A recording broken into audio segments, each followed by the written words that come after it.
दादा नमस्कार. नमस्कार. खरं तर मागच्या 2 दिवसांपूर्वी तिथूनच सुरुवात करतो आता. तुम्ही नागपूरच्या दौऱ्यावर होतात. काही फोटो आम्ही सोशल मीडियावरती पाहिले. गडकरी साहेबांची तुमची भेट झाली. कोणते कोणते विषय घेऊन गेला होतात आणि काय काय मार्गी लागते? मी आदरणीय नितीनजी गडकरी साहेब यांची 15-20 दिवसापूर्वीच अपॉइंटमेंट घेतली होती आणि त्यांनी मला नागपूर या ठिकाणी त्यांच्या ऑफिसमध्ये वेळ दिली आणि त्यानुसार मी तिथे गेलो होतो. मी गेलो याचं कारण असं आहे की आपला उमरस ते हिवरे बुद्रुक हा जो ब्रिज आहे त्याचं काम मार्गी लागण्यासाठी त्याला निधीची खूप मोठी आवश्यकता आहे. ज्यावेळेस मी आमदार झालो त्यावेळेस PWDच्या डिपार्टमेंटने त्याचं 16 कोटी रुपयाचं राधे राधे राधे राधे आणि ते 16 कोटीचं एस्टिमेट केल्यानंतर असं लक्षात आलं की ते 16 कोटीमध्ये तो ब्रिज होत नाही. त्याचं एस्टिमेट्स आम्ही जेव्हा केले त्याचे कोर टेस्ट जे पाईल फाउंडेशनचे असतात त्याचे बोर घेऊन त्याचे कोर टेस्ट केले. ब्रिजची जी काही लेंथ असेल त्याच्या व्यतिरिक्त रिटेनिंग वॉल बांधून त्याचं भराई करून जे काम करायचं असेल किंवा उमरसपर्यंत येणारा जो रस्ता असेल किंवा त्या ब्रिजपासून हिवरे बुद्रुकच्या सहकार नगरपर्यंत जाणारा जो रस्ता असेल याच्यासाठी आपल्याला काय काय केलं गेलं पाहिजे म्हणून इकडचे ग्रामस्थ आणि तिकडचे ग्रामस्थांसह PWDच्या लोकांचा आम्ही सर्वे केला. त्यामध्ये असं लक्षात आलं की हिवरे बुद्रुकच्या सहकार नगरच्या परिसरामध्ये काही शेतकऱ्यांच्या जमिनी आपला घ्यायला लागणार आहे. मग ते अधिग्रहण जर जमिनी करायचे असेल तर त्यांना मोबदला दिला पाहिजे. त्याची टेंटेटिव्ह कॉस्ट आत्ताच्या बाजार मूल्याप्रमाणे जे गव्हर्नमेंट 4 टाइम्स देतं त्याची किती होईल त्याची कॉस्ट आम्ही पकडली. रिटेनिंग वॉल त्याची भर आणि अनुषंगिक रस्त्याची कॉस्ट पकडली. ॲक्च्युअल ब्रिजची कॉस्ट पकडली आणि आत्ताचं नवीन जूनमध्ये डिगेसार होणार आहे आणि जो भाववाढ अपेक्षित आहे त्याच्या अनुषंगाने त्या ब्रिजची कॉस्ट जवळपास 50 कोटीपर्यंत जातो. आता नाबार्डच्या प्रोग्राममधून महाराष्ट्र गव्हर्नमेंट प्रत्येक वर्षी ब्रिजेससाठी पैसे देत असतात पण एवढ्या मोठ्या प्रमाणामध्ये ब्रिजसाठी पैसे नाबार्डकडून उपलब्ध होत नाही म्हणून त्याला स्पेशल केस करावे म्हणून गडकरी साहेबांची अपॉइंटमेंट घेऊन मी त्यांना भेटायला गेलो आणि भेटायला गेल्यानंतर त्यांना ती परिस्थिती मी समजून सांगितली. आधी पहिल्यांदा भेटल्यावरच त्यांनी वल्लभशेठ बेनके साहेबांची आठवण काढली. वल्लभशेठ बेनके साहेब आमदार असताना जेव्हा गडकरी साहेब 88-89ला आमच्या नारायणगावच्या घरी पण येऊन गेले त्याची आठवण त्यांनी सांगितली आणि तिथं आल्यानंतर बेनके साहेबांच्या त्यांच्या चर्चा झाल्या त्याच्याबद्दल सांगितलं आणि त्यांनी मला सांगितलं की वल्लभशेठचा मुलगा आला आहे तुमच्या गावाचाच हा प्रश्न असल्यामुळं मी स्पेशल केस म्हणून याच्यात कसं प्रोव्हिजन करायचं त्यांनी त्या 2-3 PAशी लगेचच बोलले आणि ऑगस्टमध्ये जी त्यांची यादी येणार आहे त्याच्यात ही स्पेशल केस करून 50 करोडची तरतूद करण्याची लगेचच त्यांनी तिथं मंजुरीसुद्धा दिली. त्यानंतर त्या PAंशी आमचा जे दिला आम्ही त्यांच्यावर सविस्तररित्या बोललो की आपल्याला कशा पद्धतीने पुढं जायला लागेल. तर त्याच्याकडं त्यांनी डिटेल एस्टिमेट सगळे चेक केले त्याचे मॅप्स चेक केले त्याला जोडणारा VRs असतील किंवा हे सगळ्या गोष्टी असेल त्याची माहिती त्यांनी आपल्या इंजिनियर्सकडून घेतली आणि ती घेतल्यानंतर ऑगस्टमध्ये याची जेव्हा गडकरी साहेबांची लिस्ट येणार आहे सेंट्रल गव्हर्नमेंटची त्याच्यातून ही 50 कोटीचं आम्हाला प्रायोरिटी बेसने घेतलं तसं रिमार्क्स पण त्यांनी दिले तर ते ऑगस्टमध्ये त्याची निश्चित प्रकारे येईल. त्यामुळं गडकरी साहेबांना भेटल्यानंतर गडकरी साहेबांनी लगेचच हे जे काय 50 कोटी रुपयाचा ब्रिजसाठी मंजुरी दिली मी साहेबांचं मनपूर्वक एकतर आभार मानतो. आणि एक गोष्ट माझ्या आवर्जून लक्षात आलं की बेनके साहेब आपल्यात नाहीत तर त्यांचा आशीर्वाद अजून कायम आहे किंवा त्यांच्या आशीर्वादामुळंच गडकरी साहेबांनी त्यांच्या मैत्रीच्या नात्यामुळं त्यांनी एक स्पेशल केस म्हणून आपल्याला ते करून दिलं ही मला तिथे जाणीव झाली. हा जेव्हा ब्रिज पूर्णतः येईल तेव्हा निश्चित प्रकारे पिंपळवंडी असेल आळेफाटा असेल उंबरस काळावडी ह्या लोकांना ओझरला जाण्यासाठी किंबहुना जुन्नरला जाण्यासाठी हा एक महत्त्वाचा शॉर्टकट होणार आहे.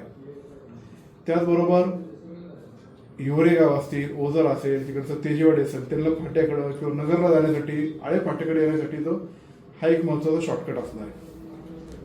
आपल्या तालुक्यातले जे प्रमुख रस्ते आहेत त्या प्रमुख रस्त्यांमध्ये हा पिंपळवंडी काळवाडी उंबरस हिवरे बुद्रुक ओझर तेजेवाडी हे रस्त्याची आता गणना होणार आहे भविष्यामध्ये.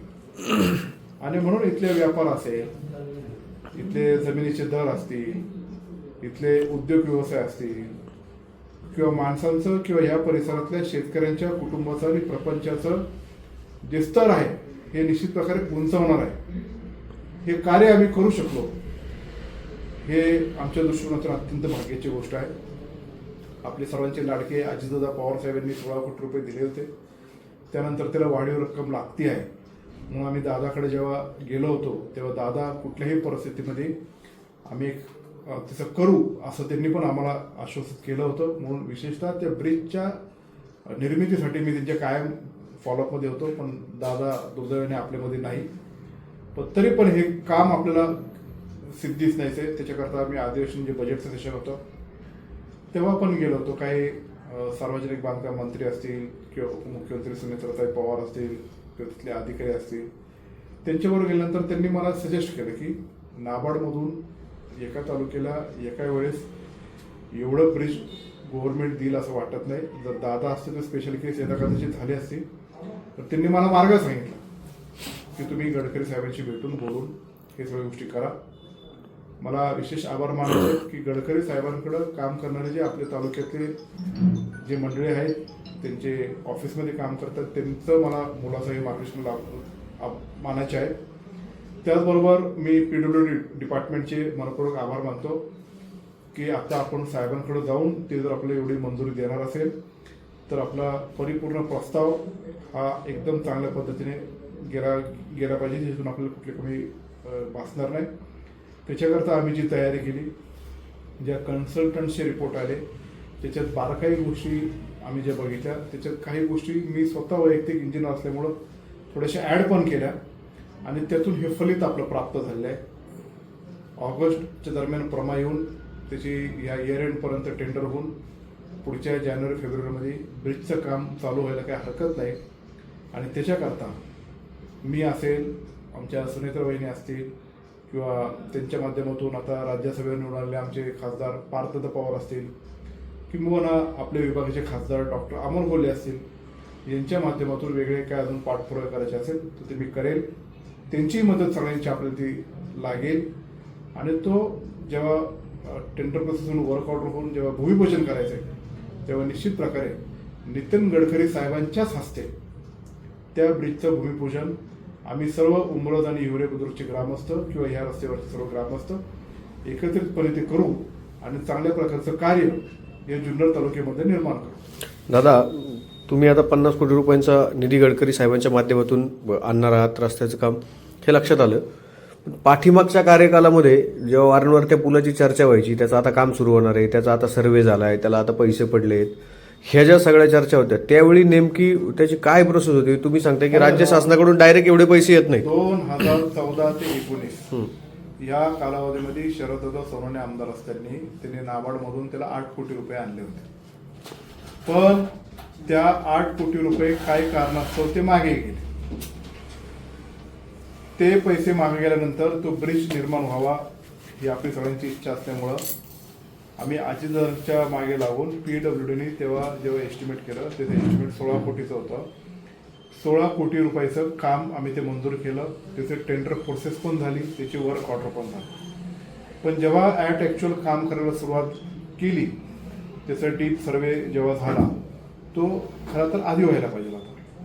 पण नंतर जो झाला त्याच्यामध्ये असं लक्षात आलं की फक्त ब्रिजचा पोर्शनच कम्प्लीट होतोय 16 कोटीमध्ये. मग त्याच्या अनुषंगिक अप्रोच होत असतील किंवा ते ब्रिजपासून त्या जमिनीपर्यंत येणारे रिटेनिंग वॉल आणि त्याचा जो भराव करायचा असेल तो त्याच्यात होत नाही. म्हणजे त्याला अजून 32 कोटी रुपये लागतील असं तेव्हा प्रपोज होतं. त्यानंतर आता DSR वाढले, महागाई वाढली, त्याच्यात काही गोष्टी आम्ही अजून ॲड केल्या. त्याच्यात काही आपण आता ब्रिजची रुंदी वाढवलेली आहे, त्याच्यामध्ये लँड ॲक्विजिशनचे पैसे वाढलेले आहेत. म्हणून आता कुठलाच लूपहोल न राहता त्यातून आपण ते परिपूर्तीस नेऊ म्हणून त्याचा सखोल अभ्यास करून आता तो परिपूर्तीस जाणार आहे. अन्यथा 2014 ते 19 8 कोटी रुपये आले होते, ते काही कारणास्तव मागे गेले.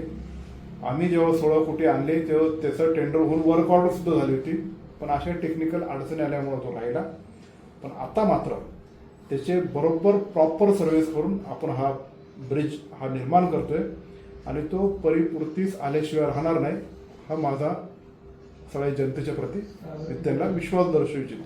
दादा, तुम्ही स्वतः सिव्हिल इंजिनियर आहेत, त्यामुळे तुम्ही त्याचा बारकाईने अभ्यास केला. साधारणतः किती किलोमीटरचा तो ब्रिज असू शकतो, काही टेंटेटिव्ह त्याची? नाही, ब्रिजची तशी लेंथ आहे ना 280 मीटरची आहे. अच्छा. म्हणजे साधारण 300 मीटरची, म्हणजे साधारण 1000 फुटाची ब्रिजची लांबी आहे. पण त्या ब्रिजच्या लांबीबरोबर ती जी रिटर्निंग वॉल आणि त्या सगळ्या गोष्टी आणि त्याचे जे रस्ते आणि त्या सगळ्या गोष्टी जर पकडल्या तर तो साधारण 2.5-3 किलोमीटर पर्यंत जाणार आहे. पण ब्रिजची जी आहे ती 300 मीटरची आहे आणि रिटर्निंग वॉल जर आपण पकडलं तर मॅक्सिमम ती 750-800 मीटर पर्यंत आहे.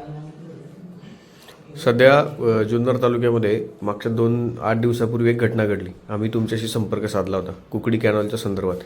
त्यावेळी धरणावर 2-3 वेळा जाणं झालं. काही गोष्टी निदर्शनास येतात की जे आपलं येडगाव धरण आहे, खरं तर सगळ्यात मोठा स्टोरेज पॉईंट आहे तो आपल्यासाठी जुन्नर तालुक्यातला.